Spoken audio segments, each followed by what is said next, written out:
বনের সব প্রাণী তাকে শিয়াল পণ্ডিত বলে ডাকত। সে সব সময় জ্ঞানীর মতো কথা বলতো, কিন্তু আসলে সে ছিল খুব চালাক ও লোভী। একদিন শিয়াল ভাবল, প্রতিদিন খাবারের জন্য এত কষ্ট কেন করব? এমন একটা বুদ্ধি করতে হবে যাতে সবাই নিজে থেকেই আমাকে খাবার এনে দেয়। পরদিন সকালে শিয়াল নদীর ধারে গিয়ে চোখ বন্ধ করে বসে রইল। তার মুখে ছিল খুব গম্ভীর ভাব। এমন সময় সেখানে একটি খরগোশ এলো। খরগোশ বলল, শিয়াল পণ্ডিত, আপনি এখানে চুপ করে বসে আছেন কেন? শিয়াল ধীরে ধীরে চোখ খুলে বলল, আমি গভীর চিন্তায় আছি।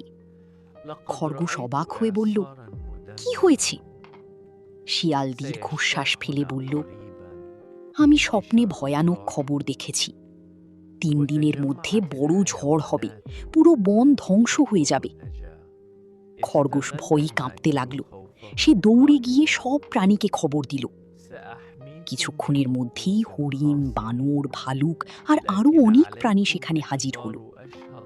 হরিণ বলল, পণ্ডিত মশাই, আমাদের বাঁচান। বানর বলল, আপনি এত জ্ঞানী, নিশ্চয়ই কোনো উপায় জানেন।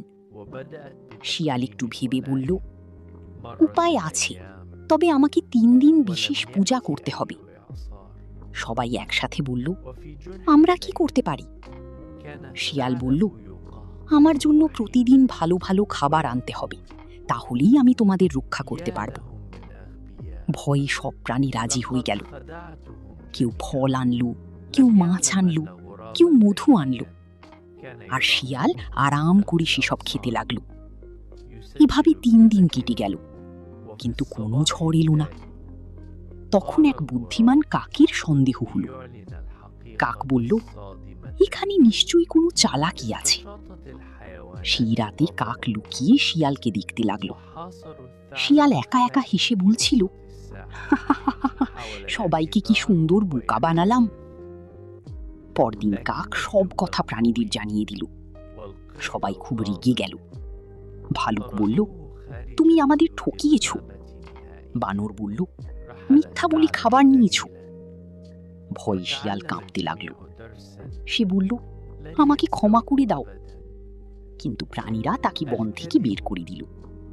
সেদিন থেকে সবাই শিক্ষা পেল, মিথ্যা ও ধোঁকা দিয়ে কখনো সত্যিকারের সম্মান পাওয়া যায় না।